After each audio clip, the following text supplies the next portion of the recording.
할렐루야. 네, 우리 금요 성령 집회 오신 여러분들 환영하고 축복합니다. 2025년 첫 번째 금요 성령 집회입니다. 오늘부터 우리는 이 복음을 영화롭게 하라라는 책과 동일한 이 책을 가지고 또 동일한 주제로 말씀을 나누도록 하겠습니다. 이 책은 순회선교단 김용희 선교사님이 쓰신 책입니다. 여러분들 2021년에 수요 예배 시간 때 우리가 이 책을 가지고 함께 말씀을 나누면서 교회 안에 큰 회복이 있었습니다. 여기에 증인들도 다 앉아 계십니다. 그리고 이제 또 새롭게 들으시는 분들도 있으십니다. 어떤 회복을 주셨는지 궁금하라고 여러분들이 좀 소개 좀 하십시오 하셔서 여러분들만 듣지 마시고 오셔서 함께 우리 교회 성도들, 특히 우리 교회 성도들 오셔서 함께 또 복음에 대해서 우리가 좀 나누고, 이 총체적 복음이 우리에게 주시는 어떤 영향력과 어떤 파급력과 정말 그 성령님의 능력이 얼마나 강력한지 그것을 우리가 함께 느끼고 또 함께 경험하는 그런 시간이 되었으면 좋겠습니다. 하나님께서 다시 한번 이 책을 들고 또 이 복음을 영화롭게 하라라는 주제를 가지고 한 번 더 서라라고 말씀을 하신 이유는 분명히 있을 것입니다. 그리고 그거보다 더 큰 은혜, 그리고 또 다른 은혜를 분명히 우리에게 주어주실 줄 믿습니다. 오늘은 이제 복음으로의 초대라는 제목으로 함께 말씀을 좀 나누도록 하겠습니다. 아담의 범죄로 저주받아 하나님의 원수가 된 인간들에게, 고통과 죽음이 운명이 된 소망 없는 피조물이 된 인생들에게 하나님께서 선물로 주시는 것이 있습니다. 그것은 복음입니다.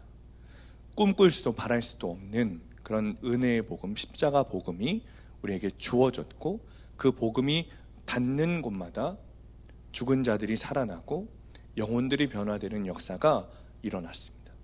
2000년 전 하나님께서 우리에게 선물로 주신 이 복음을 생명으로 만난 그 증인들이 성령님의 힘을 입어 온 유대와 사마리아와 땅끝까지 이르러 생명 다해 이 복음을 전했습니다.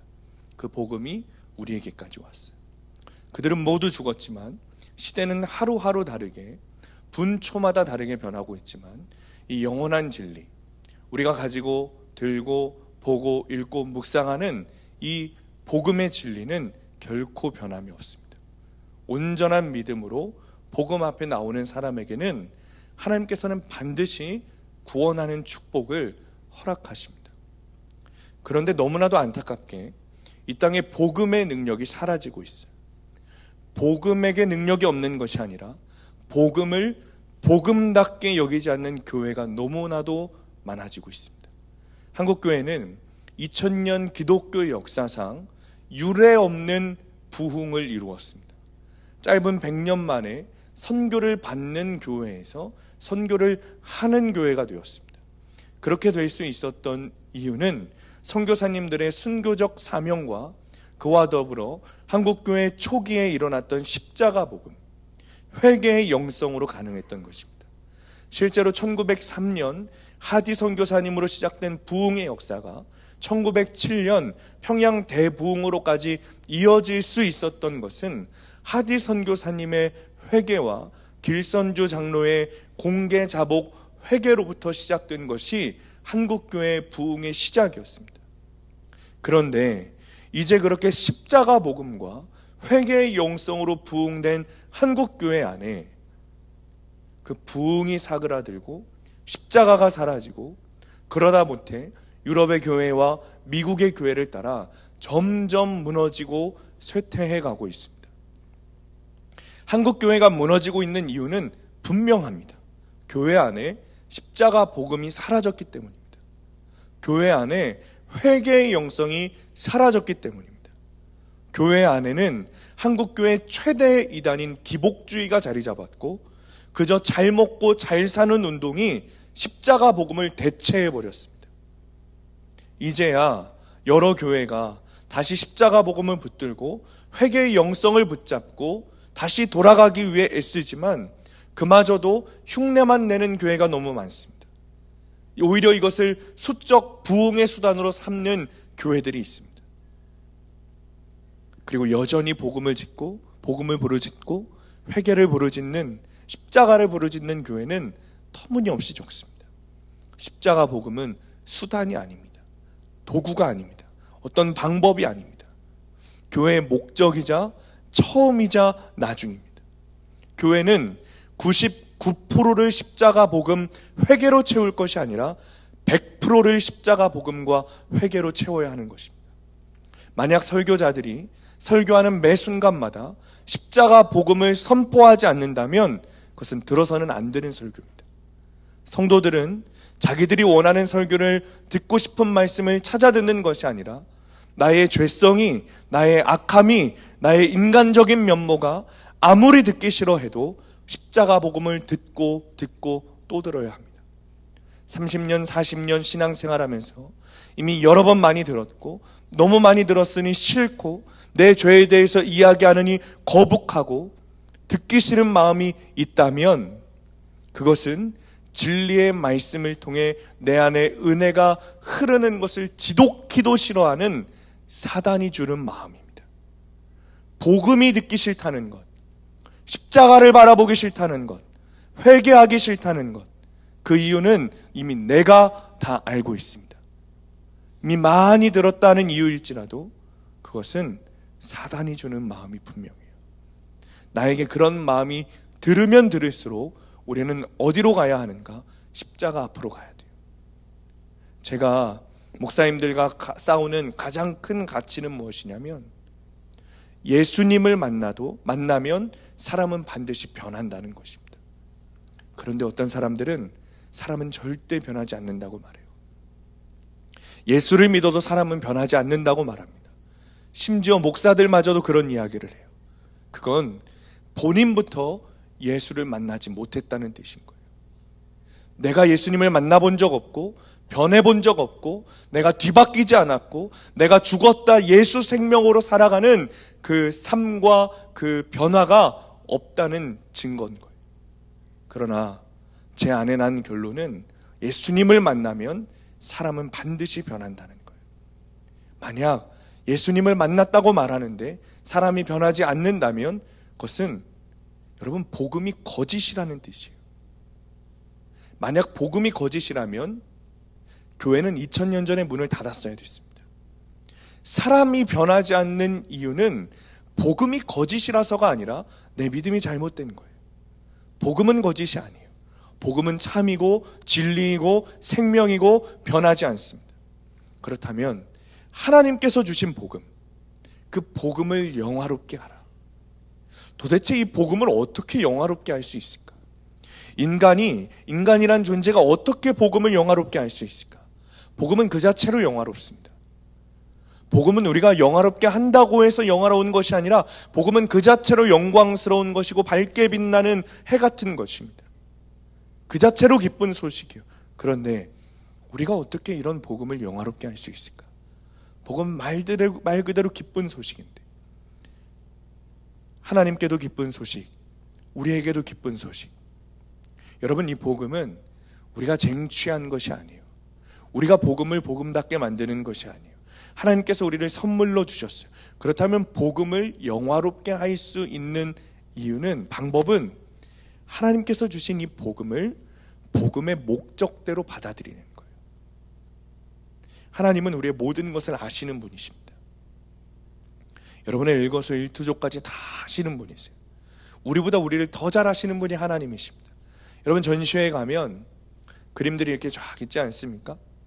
그러면 뭐 작가들의 세계관에 따라서 그림을 그린 이유에 대해 자기들끼리 생각하고 토론하죠. 이 그림은 뭐 이런 의도로 그렸을 거야, 저런 의도로, 이런 마음으로 그린 것 같다. 여러분, 솔비라고 하는 가수 아십니까? 예전에 그런 가수가 있었어요. 모르시죠? 근데 이 솔비라는 가수가 화가가 됐습니다. 아주 유명한 화가가 됐어요. 근데 이 친구가, 이 솔비라는 가수가 정말 특이하게 그림을 그리는데 붓으로 그림을 그리는 게 아니라 자기 몸으로 그림을 그려요. 자기 몸에 물감을 다 묻히고 캔버스 위에서 막 춤을 추면서 그런 행위 예술을 하는 거죠.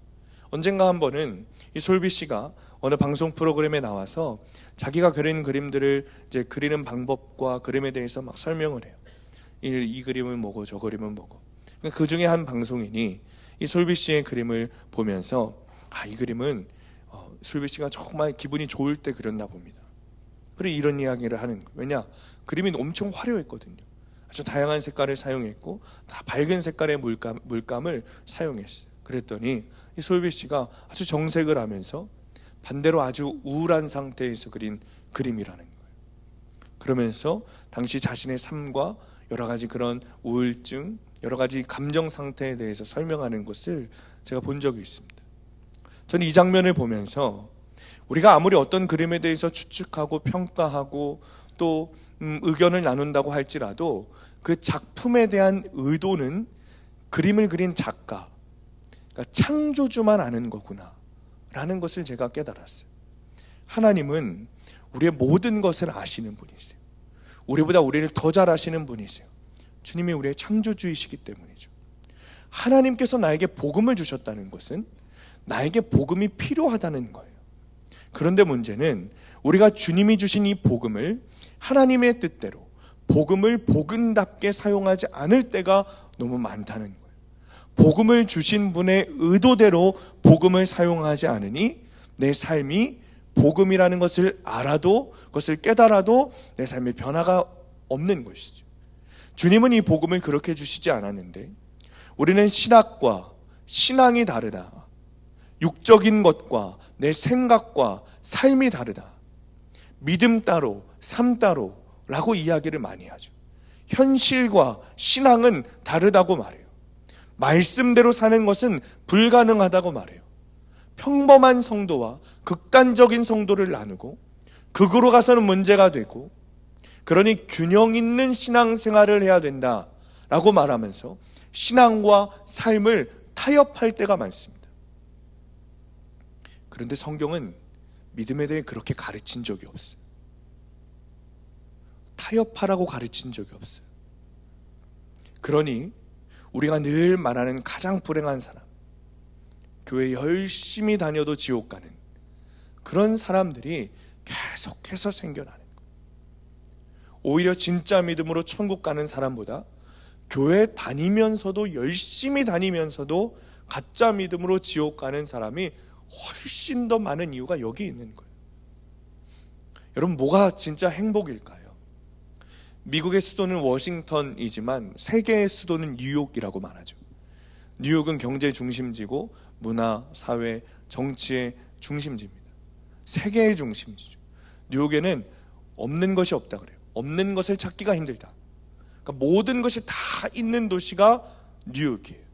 그러니 우리가 늘 말하는 그 뉴욕에 사는 그 사람들이 도시에, 그 뉴욕이라는 도시에 한 번쯤 살아보고 싶은 그런 마음들이 다 늘 있다는 것이죠. 그게 소원이라는 거예요. 미국 사람들도 뉴욕에 사는 것이 소원이래요. 왜? 뉴욕에 살면 내가 행복해질 것 같으니까. 그런데 여러분, 그거 아십니까? 1977년에 이 땅에서 최고의 부를 자랑하는 뉴욕시에 12시간 동안 정전이 된 사건이 있었습니다. 그런데 그 12시간의 뉴욕의 모습을 어느 신문사에서 표현하기를 지옥이라고 표현했어요. 정전이 된 밤에 빛이 없어졌고 사람들은 자신들의 얼굴을 다른 사람들이 알아보지 못할 것을 알았어요. 그러자 부의 도시, 행복의 도시, 모든 것이 다 있다고 했던 그 뉴욕이 폭동의 도시가 됐습니다. 사람들이 온갖 건물에 들어가 약탈하고 남의 재산을 파괴하고 불을 지르고 심지어 강간하고 찌르고 죽였습니다. 여러분, 정말 부자가 된다고 행복한 것입니까? 이 세상에는 두 가지 불행자가 있습니다. 첫 번째는 예수를 믿지 않는 사람이에요. 이 사람들은 복음을 들어본 경험이 없어요. 복음이 있다는 것조차 모르고 사는 사람들이죠. 죄인으로 태어나서 욕심과 두려움 가운데 먹고 마시고 장가가고 시집갑니다. 행복을 찾아서 결혼하고 자식을 낳지만 나만 100% 죄인이 아니라 나랑 결혼한 배우자도 100% 죄인인 그 사람에게서 행복을 찾는다는 것은 불가능한 일이죠. 그래서 사람들은 물질적으로, 직장으로, 성공으로 행복을 추구하지만 절대 행복할 수 없어요. 사람 때문에, 문제 때문에, 일 때문에, 관계 때문에, 여러 가지 장애물로 인해서 인생은 행복할 수 없어요. 우리나라에 가장 돈이 많다고 하는 사람도 감옥에 가지 않으려고 얼마나 발버둥 칩니까? 그럼 뉴스에 나오잖아요. 우리나라 재계 1위의 총수, 감옥 가지 않으려고 발버둥 칩니다. 우리나라에서 가장 권력이 많다는 사람도 마찬가지로 감옥에 가지 않으려고 발버둥 치더라고요. 오늘 보니까 세상 기준으로는 그 사람들이 우리나라에서 가장 행복한 사람들이어야 돼요. 왜요? 우리나라에서 1등으로 보자고 1등으로 권력이 많은 사람 아닙니까? 그런데 여러분, 그 사람들이 행복해 보이십니까? 인생은 화살처럼 지나갑니다. 지나간 인생은 돌아오지 않아요. 그리고 모든 사람이 피해갈 수 없는 것이 있는데 그것이 바로 죽음이에요. 그 누구도 죽음을 피해갈 수 없어요. 이곳에 앉아있는 여러분들이나 저나 다 우리의 미래, 여러분 1시간 뒤에 우리의 모습이 어떨지 모르지만 한 가지 아는 미래가 있다면 그것은 반드시 죽는다는 거예요. 그리고 인생은 단 한 번뿐이라는 거예요. 사람들은 늘 궁금하죠. 내가 누군지, 내가 이 세상에 왜 왔는지, 내가 이 땅에 왜 존재하는지, 내가 무엇을 위해 살아야 하는지, 내 인생이 어디로 가야 하는 것인지 너무 궁금해하지만 그것을 알지 못해요. 아무도 가르쳐주지 않아요. 왜요? 복음을 만나지 못했기 때문에. 인생 자체가 방황인 사람들, 복음을 듣지 못한 예수 믿지 않는 사람들. 그러니 예수를 믿지 않는 자들이 첫 번째 불행한 자 중에 하나죠. 두 번째 불행자는 누군가? 신자입니다. 우리가 말하는 믿는 사람들, 더 정확히는 믿는다고 말을 하는 사람들. 우리들 중에도 불행한 자들이 있어요. 그동안 복음을 들을 수많은 기회가 있었습니다. 심지어 모태신앙으로 태어나서 교회 다닌 이들도 있습니다. 저처럼. 그런데 복음이 내 삶의 실제가 되지 않은 거예요. 깨닫지 못하고 마음에 새겨지지 못하고 그것이 복음이 내 것이 되지 못했어요. 복음에 대해 알아도 여전히 불행한 사람들이죠. 시편 49편 20절 말씀 보면 존귀하나 깨닫지 못하는 사람은 멸망하는 짐승 같도다 라고 말했어요. 여러분, 저는 복음을 전혀 듣지 못했던 사람보다 복음을 들었으나 믿음이 실제가 되지 않은 사람들이 더 불행한 것 같아요. 왜냐하면 신앙이라고 알고 살고 나는 믿음이 있다고 생각하니 여전히 자기 믿음을 점검하지 않고 그냥 나는 구원받았다고 생각하는 거예요. 차라리 복음을 들을 기회가 없어서 누리지 못했다면 동정이라도 받을 텐데 복음, 믿음, 신앙 교회 안에 있으면서 수없이 복음을 들었는데 그 복음이 나에게 실제가 되어 누려보지 못한 채 복음에 목말라 죽는다면 여러분 이거보다 비극은 없을 거예요. 그러니 교회에 열심히 다니다 지옥 가는 불행한 인생을 사는 거예요. 이런 사람들은 내가 복음에 대해서 들었기 때문에 나는 믿는 사람이라고 착각해요. 여러분 제자 훈련하면서 가장 많이 싸우는 게 이겁니다. 우리는 다 믿음이 있다고 생각해요. 그리고 제자 훈련하는 그 자리에 딱 앉으면 복음의 진리, 총체적 복음, 정말 복음 들고 싸우는 그 믿음의 삶이 무엇인지 알려드리면 그럼 나는 뭐냐는 거예요. 내가 지금 예수 믿는다고 생각하고 내가 믿음의 삶을 산다고 생각했던 내 삶은 뭐냐는 거예요.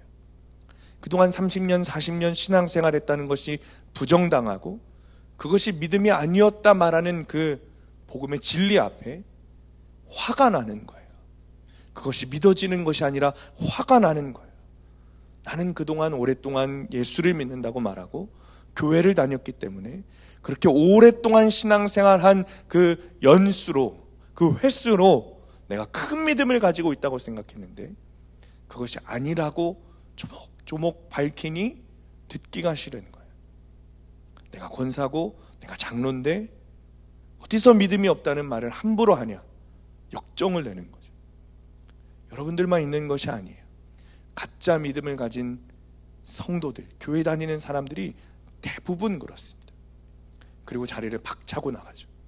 이유는 듣기가 싫은 거예요. 내가 믿음 없는 것을 인정하고 싶지 않은 거예요. 문제는 이런 여러 가지 반복되는 상황들 속에서 하나님께서는 분명히 구속사의 말씀을 주시고 회개할 기회를 주시고 룻기의 말씀처럼 흉년을 주셨는데 그 말씀, 그 흉년을 통해 하나님의 말씀을 받아들이지 못하고 회개할 기회를 붙잡지 않고 주님 앞에 나아가지 않는다면, 그대로 그냥 모압에 머물러 있는다면 더 바뀔 가능성이 없어요. 복음을 영화롭게 하라라는 책을 보면 이런 글이 있습니다. 교회에서 수많은 말씀을 듣고 자라난 모태신앙이라도 자신에게 복음이 실제가 되지 못한다면 진리의 이론에는 동의해도 진리의 삶을 던져서 경험되지 않은 복음이라면 그것은 아무리 그 내용이 화려해도 쓸 수 없는 이론의 복음에 지나지 않는다. 정말 태어났을 때부터 수많은 말씀을 듣고 자란 모태신앙일지라도 자신에게 복음이 내 것이 되지 못하고 마음속에 새겨지지 않으면 성경책은 그냥 글씨가 많이 적힌 종이 쪼가리에 불과합니다. 예수님은 그리스도가 아니라 적은 신앙의 성인 중에 한 명이 되어버리는 거예요. 복음이 실제가 되지 않으면. 여러분, 출애굽 사건은 대표적인 하나님의 구원 사건이죠. 성경에서 출애굽보다 더 확실하고 본질적으로 하나님의 구원 역사를 보여주신 일이 없습니다. 그래서 이스라엘 백성들의 가장 큰 명절이 유월절이죠. 죽음을 넘어갔다라는 뜻인 거예요.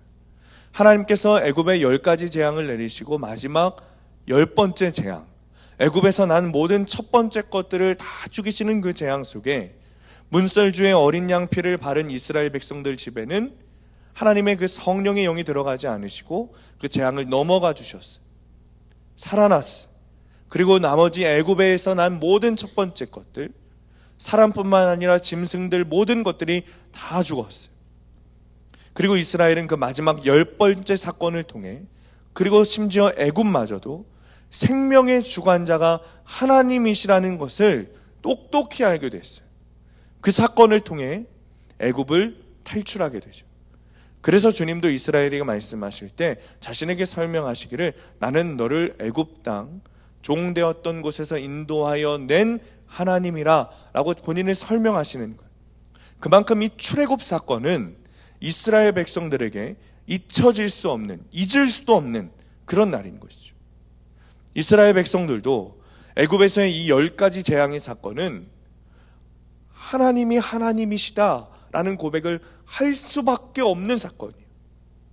하나님께서는 애굽을 향하여 10가지 재앙의 사건을 주셨지만 이 사건은 이스라엘 백성들이 눈으로 똑똑히 보고 피부로 경험하고 체험하는 하나님의 하나님 되심의 사건이었어요.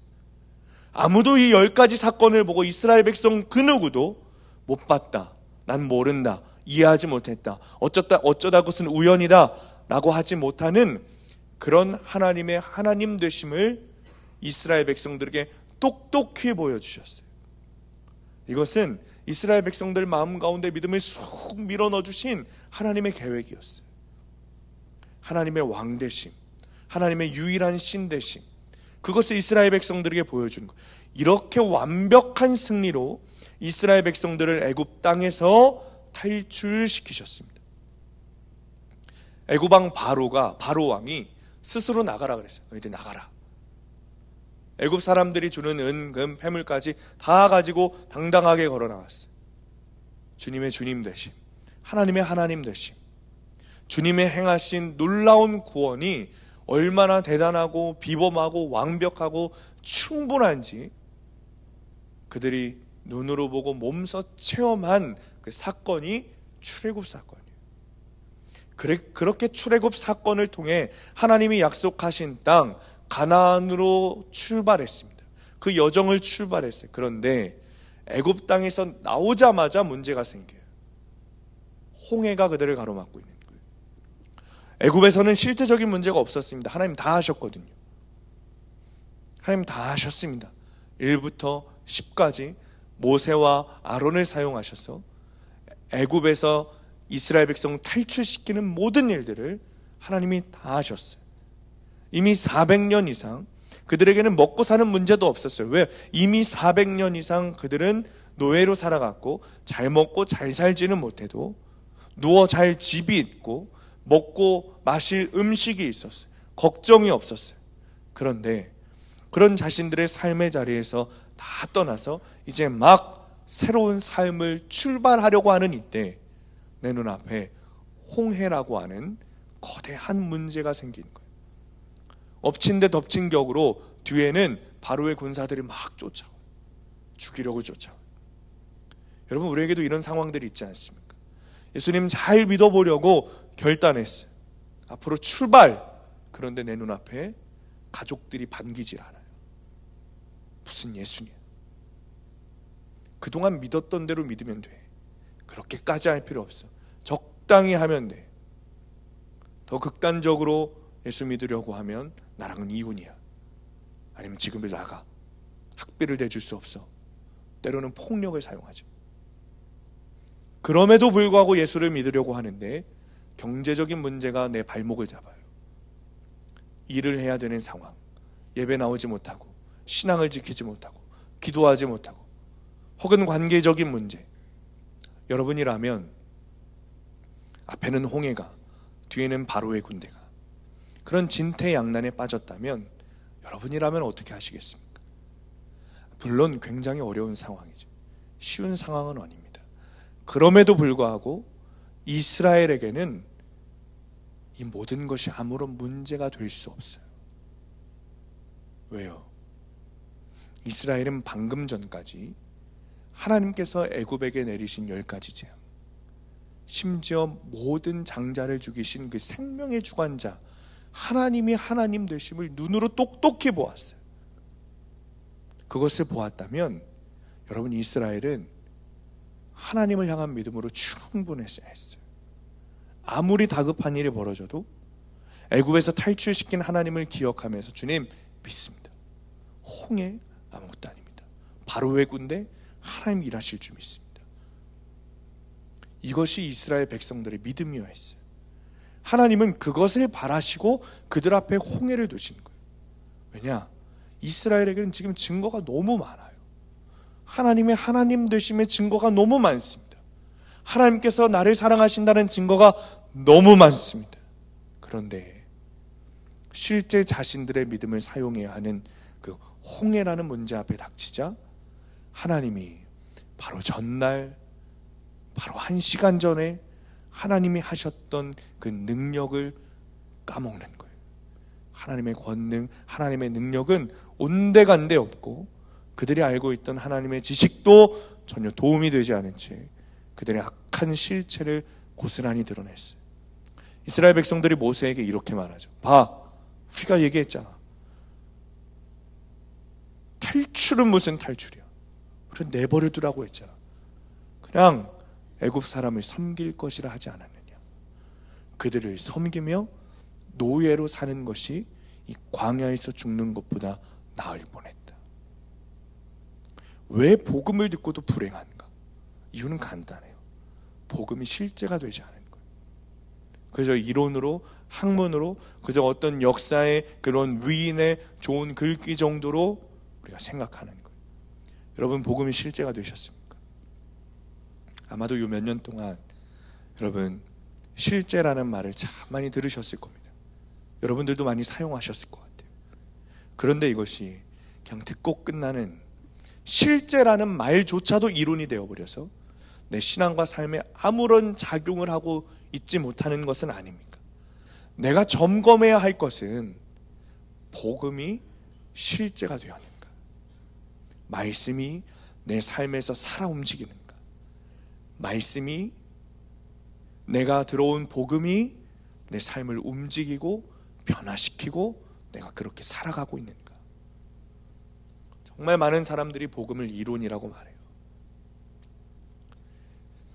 교회에서 성경은 살아계신 하나님의 말씀이고 예수 그리스도의 본체라는 말을 열심히도 들었지만 그마저도 이론이라고 생각하죠. 심지어 신학을 가르치는 신학교에서도 그런 이야기를 가르치죠. 예수 피는 돼지 피. 뭐로 가도 정상으로 가면 돼. 여러분, 다른 사람들이 한 말이 아니라 신학교에서 신학을 가르치는 교수들이 하는 이야기예요. 다원주의를 가르치고 자유주의를 가르치고 하나님의 말씀이 아니라 마치 헬라파처럼 내 이성을 더 중요하게 생각하고 주의 말씀이 아니라 상식이 더 중요하고 내 생각과 내 이성과 내 그런 어떤 소견의 판단대로 말씀을 생각하고 주님의 말씀을 재단해요. 자르고 나누고 어떤 것은 버리고 어떤 것은 이만하게 만들고 어떤 것은 요만하게 만들고, 그것이 교회를 다닌다고 말하는 사람들의 삶의 모습이에요. 경건의 모양은 있지만 경건의 능력은 없는 시대가 된 거죠. 그럼 저를 한번 따라해 보겠습니다. 복음은 예수 그리스도. 한 번 더 여러분, 복음은 예수 그리스도. 여러분, 복음은 예수 그리스도 자체이십니다. 여러분, 예수님은 살아있는 분이세요. 살아있는 인격을 가지신 분이세요. 우리가 예수님을 인격적으로 만난다라는 것은 여러분 여러 가지 의미가 있지만 말 그대로 우리가 예수님을 인격적으로 대하는 거예요. 이론상의 어떤 역사로, 신학적으로, 문서적으로 그냥 내 마음속에 그것이 아니라 예수님을 살아계신 인격으로 지금도 살아계셔서 내 마음 안에 계시고 여러분 옆자리에 지금 예수님이 앉아 계신 분으로 믿는 거예요. 여러분 그게 믿고 있습니까? 그래서 주님을 인격적으로 대하는 것. 여러분 옆에, 여러분 앞자리에 지금 주님이 앉아 계신다면, 여러분 눈에 지금 보이고 있다고 생각한다면 여러분은 예수님 지금 어떻게 대하시겠습니까? 왕이신 주님을 여러분 어떻게 대하시겠어요? 수첩 하나 들고 기자들처럼 취재하면서 예수님을 연구하고 예수님에 대해 조사하고 하겠습니까? 먼저 주님께 제일 좋은 자리를 드릴 거예요. 그리고 따뜻한 차 한 잔을 정성껏 대접하고 무릎 꿇고 주님의 말씀에 집중할 거예요. 눈을 번쩍 뜨고 주님의 손짓, 발짓 다 눈에 담고자 할 것입니다. 사람과 사람이 대화해도 그 앞에서 조는 것은 신뢰예요. 주님 앞에 졸지 않은 거예요. 인격적으로 대하지 않은 거예요. 주님은 살아계신 분이에요. 주님이 가장 싫어하시는 것이 외식이에요. 속은 전혀 그렇지 않으면서 주님 살아계셔. 여러분 주님 살아계신 분으로 대하고 계십니까? 그것이 주님이 가장 싫어하시는 거예요. 하나님의 본성 안에 이런 것이 있을 수는 없어요. 그러니 진리 따로, 이론 따로, 실제 따로 여러분 그런 거 있을 수가 없습니다. 우리는 내 믿음을 늘 점검해야 돼요. 내가 정말 주님을 살아계신 분으로 대하고 있는가? 내 삶에, 내 옆에, 내 앞에 지금 하나님께서 계시다는 것을 믿고 살아가고 있는가? 그분을 정말 살아계신 그 인격으로 대하며 내가 살아가고 있는가? 그분을 어떻게 대하고 있는가? 무시하고 있는 것은 아닌가? 제자 훈련을 하고 큐티를 하다 보면 가장 큰 믿음의 문제가 신학적 진리 그리고 지식적 동의를 믿음으로 착각하는 경우들이 있다는 거예요. 내가 뭔가 많이 알고 있고 뭔가 보기도 했고 요즘 유행하는 그런 유튜브의 여러 가지 기독교 콘텐츠들, 그런 것들에 대해서 내가 많이 보고 알고 듣고, 여러분 이것이 믿음이라고 생각해요. 아주 큰 착각이에요. 성경은 그것을 믿음이라고 말한 적이 없어요. 믿음은 지식도 아니고 신학도 아니고 어떤 관념도 아니에요. 마치 이런 거죠. 여러분 우리 이런 말 많이 하잖아요. 내가 믿기는 믿는데 그렇게까지 하기는 어렵습니다. 내가 동의를 하긴 동의하는데 그렇게까지 하는 것은 좀 내가 하기가 어렵습니다. 믿음이 실제가 되지 않았다는 것, 그건 믿음이 아니에요. 믿는다고 표현한다는 것이 아니라 그것은 안다고 표현해야 돼요. 내가 믿기는 믿는데 그렇게까지 하긴 어렵습니다 라는 말을 제가 정확하게 돌려놓을게요. 그거는 내가 알기는 않는데 난 예수님을 믿지 않습니다 라는 뜻인 거예요. 여러분 아셨습니까? 여러분들이 많이 사용하는 그 말, 믿기는 믿는데 그렇게까지 하긴 어려워요. 그거는 믿음이 있다는 뜻이 아니에요. 알기는 아는데 난 예수님을 믿지 않습니다 라는 표현인 거예요. 우리의 상태를 잘 알아야 된다니까요. 성경에서 말하길 믿음은 바라는 것들의 실상이에요. 내가 바라는 것, 그것이 실상이 되는 것이 믿음이라고 그랬어요. 내가 믿는다고 말하는데 그렇게까지 되기는 어렵습니다. 믿음이 아닌 거죠. 내가 그것을 바라는데 실상이 되지 않습니다. 그것은 믿음이 아니죠. 내가 성경을 통해 배우고 알지만 그것이 내 삶에 드러나지 않고 작용하지 않고 그 말씀이 살아나지 않습니다. 그건 믿음이 아니죠. 우리가 점검해야 될 게 이건 거예요. 내가 뭘 알고 창세기, 출애굽기, 레위기, 민수기, 신명기, 마태복음, 누가복음, 요한복음, 여기에 나와 있는 지식적 어떤 것을 아는가? 여러분, 그것을 아는 것이 아니라 내가 오늘 묵상한 이 말씀이 삶에서 사라졌는가? 실상이 됐는가? 실제가 됐는가? 여러분, 그것을 점검해야 돼요.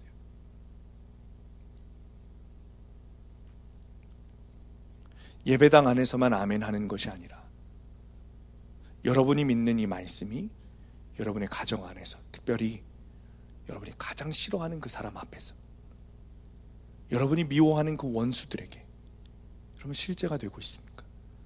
남편에게, 시어머니에게, 자녀들에게, 부모에게. 여러분이 묵상하는 그 말씀이 내 머리에만 담겨지는 것이 아니라 삶에서 실제가 되고 있습니까? 제가 전에 말씀드렸던가요?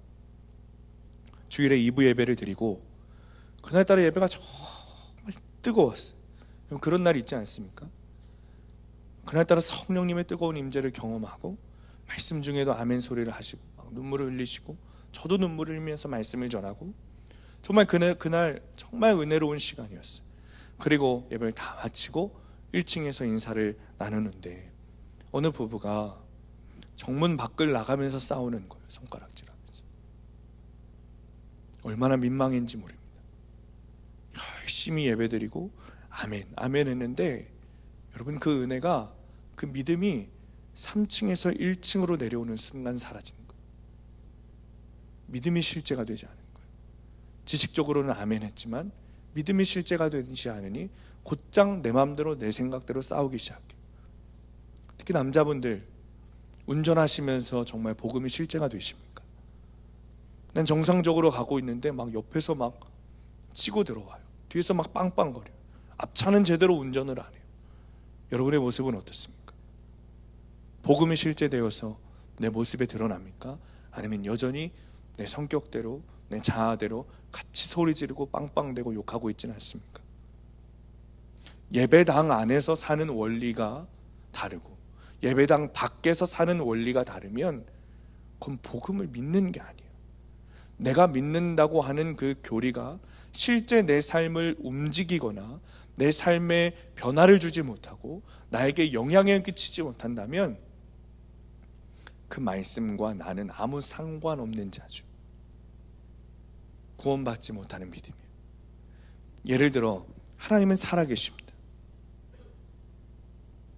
내가 살아계심을 믿지 않는다고 해서 하나님이 안 살아계신 것이 아니라 내가 믿든 안 믿든 하나님은 살아계셔요. 그럼 변하지 않는 진리죠. 그런데 문제는 내 믿음의 부도를 맞는 거예요. 하나님은 우리의 믿음과 상관없이 여전히 하나님이시지만 그 믿음의 부도가 나는 순간 복음이 실제가 되지 않아요.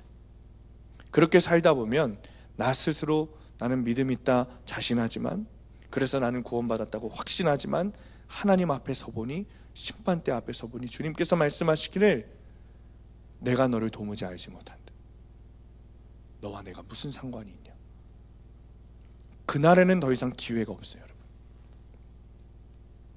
그날이 오면 아무리 빌고 빌어도 더 이상 회개할 기회는 없습니다. 더 이상 변명할 수 없어요. 그저 주님은 내 삶의 증거를 보시고 주님이 판단하시고 영원한 죽음과 영원한 생명으로 결과가 나는 거예요. 그렇게 분별되는 거예요. 사랑하는 성도님들, 우리는 정말 이 복음 앞에서 예수 그리스도라는 실제 앞에 물러서면 안 됩니다. 지금 이 순간부터는 한순간도 물러서면 안 돼요. 나에게 실제가 되지 않는 것은 내 것이 아니에요. 여러분 잘 점검하십시오. 여러분의 믿음을 잘 점검하십시오. 구원받는 믿음을 가져야 되잖아요. 우리가 열심히 교회 다니다가 지옥 가면 안 되잖아요. 박보영 목사님이 안성에서 사역을 하실 때 겨울이면 늘 오리털 파카를 입고 지내셨대요. 목사님은 늘 노숙자들하고 사셨으니까 그 오리털 파카의 냄새가 그렇게 났대요. 그런데 어느 날 교회 앞에 쇼핑백 하나가 놓여져 있더랍니다. 사촌 동생이 캐시미어 코트하고 이제 캐시미어 목도리를 이제 쇼핑백에 두고 간 거예요. 그리고 쪽지에 쓰기를, 오빠 왜 이렇게 고생하고 살아? 오빠 예전엔 잘 살았잖아. 좋아하던 캐시미어 코트 하나 샀어. 하고 이제 옷하고 목도리를 사다가 편지와 함께 두고 간 거죠. 목사님이 도움을 받지 않으시니까 그냥 그렇게 쇼핑백에 두고 간 거예요. 가격표를 보니 당시에 한 200만 원 정도 하는 코트더랍니다. 그리고 목사님이 기분이 좋아서 그 오리털 바카를 벗고 긴 롱 코트, 캐시미어 코트를 입어봤어요. 멋지더래요. 얼마나 멋있고 따뜻하던지 너무 좋으셨대요. 그리고 그 다음날 그 코트를 입고 전도를 나갔습니다. 전도지를 콕 쥐고 그 멋진 코트를 입고 골목길로 돌아서 큰 길로 나가서려고 하는 그때 어떤 알코올 중독자 할아버지가 길거리에 다리를 벌리고 앉아서 땅바닥하고 그렇게 싸우고 계시더래요. 뭐라고 그렇게 그 아스팔트 바닥에 혼을 내시던지 땅바닥을 보면서 소리를 치고 중얼중얼거리고 난리가 아니더랍니다. 술에는 여전히 잔뜩 취해 있고. 그런데 목사님 마음에 저 할아버지에게 이 코트를 입혀드려야겠다. 그래서 그 코트를 벗어드리고 할아버지에게 입혀드리고 단추를 채우는데 그 목사님도 그렇게 혼을 내시더래요. 입에 담지 못할 욕을 막 하시고 냄새도 나고 아주 무서운 눈으로 쳐다보면서 욕을 해대라는 거죠. 그래도 그러나 저러나 이 동생이 사준 이 코트 입혀드리면 좋아하시겠지 하고 있던 목도리로 풀러서 다 둘러드리고 그분을 위해 기도했습니다. 하나님, 이 할아버지 제가 만난 하나님을 좀 만나게 해주세요. 이렇게 고생하지 않고 살게 해주세요. 얼어 죽지 않게 해주세요. 그렇게 기도를 해드렸으니, 그리고 이제 옷을 벗어드렸으니 너무 춥지 않습니까? 한겨울에. 그래서 막 뛰어서 교회로 가셨다는 거예요.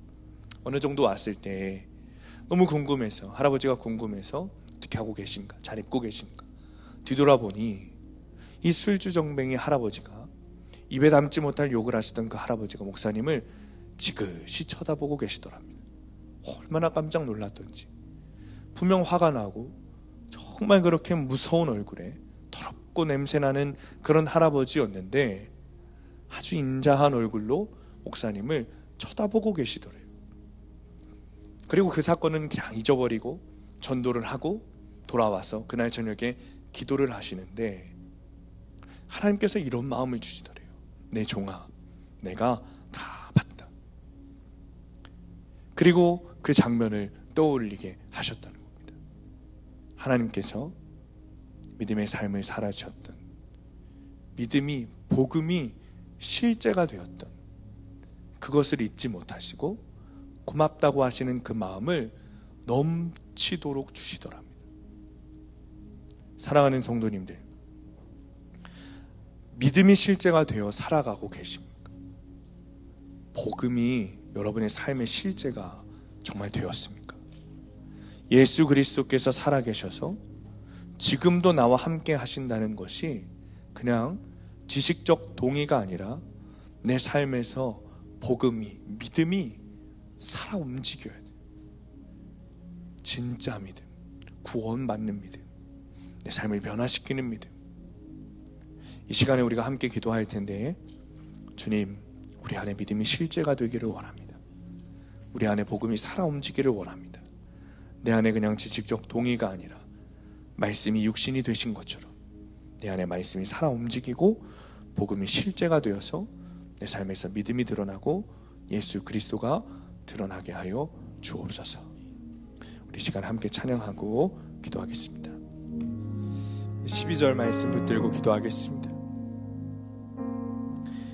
우리가 애굽에서 당신에게 이른 말이 이것이 아니냐 이르기를 우리가 내버려두라, 우리를 내버려두라, 우리가 애굽 사람을 섬길 것이라 하지 아니하더냐. 애굽 사람을 섬기는 것이 광야에서 죽는 것보다 낫겠노라.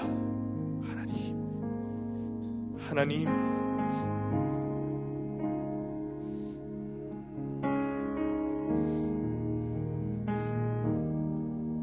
하나님이 약한 말이 우리가 늘 내 입에서 쏟아내던 하나님을 저주하던 말이었습니다. 우리를 내버려두라고.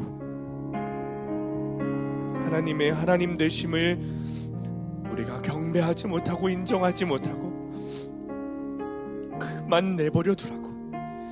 나는 이제 애굽 사람을 섬길 거라고. 나는 이제 세상을 섬길 거라고. 내가 하나님이 가라고 하신 그 구원의 길에서 죽는 것보다 세상에서 사는 것이 훨씬 더 편하고 기쁘다고. 하나님 내 삶에서 하나님이 하나님 되시지 못함을 아버지 회개합니다. 복음이 실제가 되지 못함을 회개합니다. 믿는다고 말하고 믿음이 있다고 말하면서 내 삶에선 전혀 주님이 드러나지 않았습니다.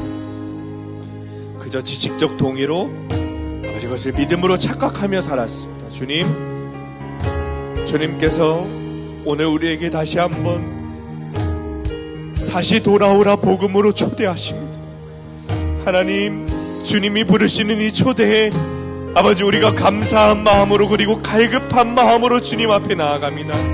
하나님, 이 복음이 우리 삶에서 실제가 되게 하여 주옵소서. 아멘. 주님, 믿음으로 주님 앞에 나아가게 하여 주옵소서. 아멘. 내 믿음이 관념이 되어 살아가는 것이 아니라 주님께서 지금도 살아계셔서 내 삶을 바라보고 계신 것이 믿어지게 하시고 아멘. 하나님이 하나님 되시는 삶을 살아가게 하여 주옵소서. 아멘. 시간에 주님 이름 부르시면서 다같이 동성으로 기도하겠습니다. 주여,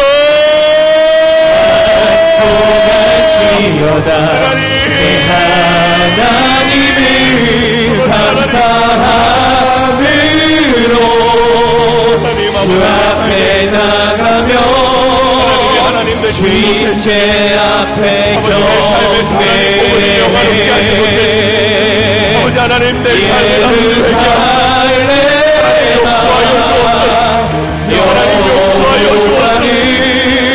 용서하여 찬송할지어다. 내 하나님을 감사함으로 주 앞에 나가며 주님의 앞에 경배해. 예루살렘아 하나님 나의 왕이십니다. 하나님 나의 주인이십니다. 하나님 나의 구원자이십니다. 하나님을 내 삶을 주님께 감사함으로 주 앞에 나가며 주님의 앞에 경배해. 예루살렘아 여호와를 찬송할지어다. 내 하나님을 감사함으로 주 앞에 나가며 주님 제 앞에 경배해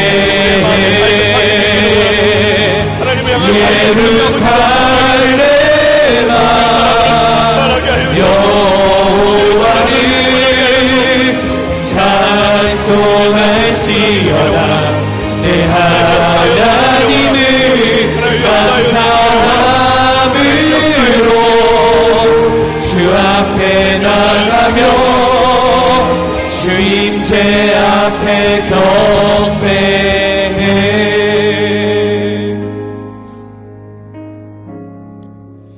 우리 시간에 치유의 기도를 할 텐데, 오늘은 우리 마음 가운데 그 병의 뿌리인 죄를 회개하는 기도를 한 번 더 하기를 원합니다.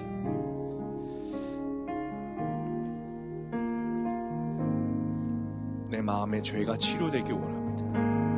내 마음의 악함이 치료되기를 원합니다. 주님께서 지금 여러분들을 초청하고 계십니다. 주님께서 다시 한번 여러분들을 복음으로 초대하고 계십니다. 그 복음의 초대에 응답하기 원하시는 분들은 일어나서 기도하셔도 좋고 마음에 손을 대시고 기도하셔도 좋겠습니다. 주님께서 말씀하십니다. 주께서 그를 일으키시리라. 혹시 죄를 범하였을지라도 사하심을 받으리라. 하나님, 시간이 아버지 우리의 죄를 자복하며 회개하기 원합니다. 하나님, 우리 안에 있는 죄의 뿌리를 끊어내기 원합니다. 하나님, 죄의 종노릇을 그만하게 되기를 원합니다. 아버지, 내 안에 있는 이제 악한 자아가 이제는 십자가에 못 박혀 죽게 되기를 원합니다. 아멘. 하나님, 성령의 불로 아버지 우리의 심령 가운데 강력하게 역사하여 주시사 아버지 우리 안에 있는 죄를 불태워 주옵소서. 아멘. 예수 그리스도의 이름으로 명하노니 이제 죄의 종노릇하는 악한 뿌리가 끊어질지어다. 아멘.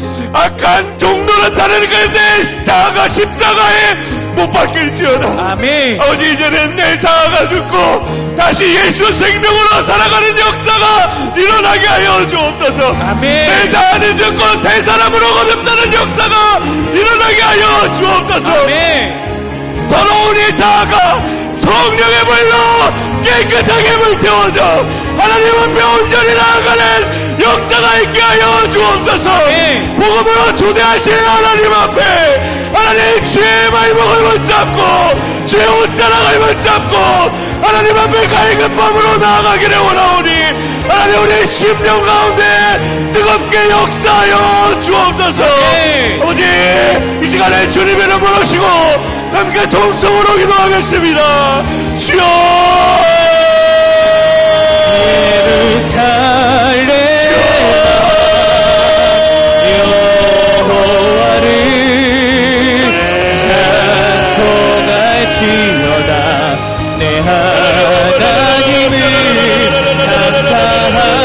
감사함으로 그 앞에 나가며 주님 죄 앞에 경배해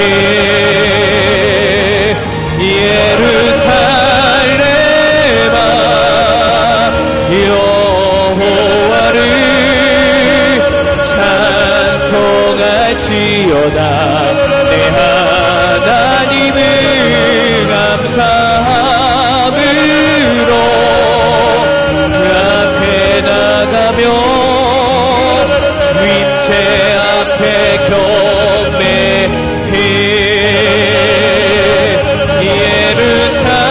예루살렘아 여호와를 찬송할지어다 내 하나님을 감사함으로 그 앞에 나가며 주님 죄 앞에 경배해 예루살렘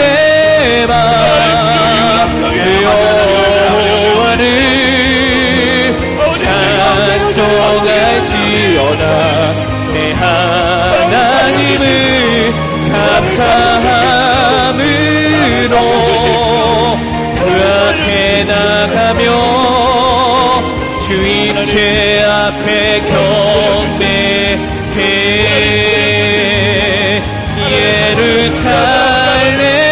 예루살렘아 여호와를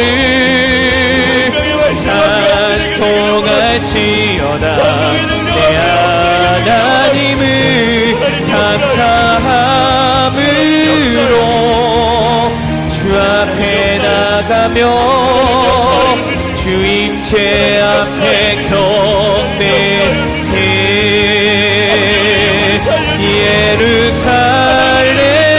예루살렘아 여호와를 찬송할지어다 내 하나님을 감사함으로 그 앞에 나가며 주 임재 앞에 경배해 예루살렘아 여호와를 찬송할지어다 내 하나님을 감사함으로 주 앞에 나가며 그 임재 앞에 경배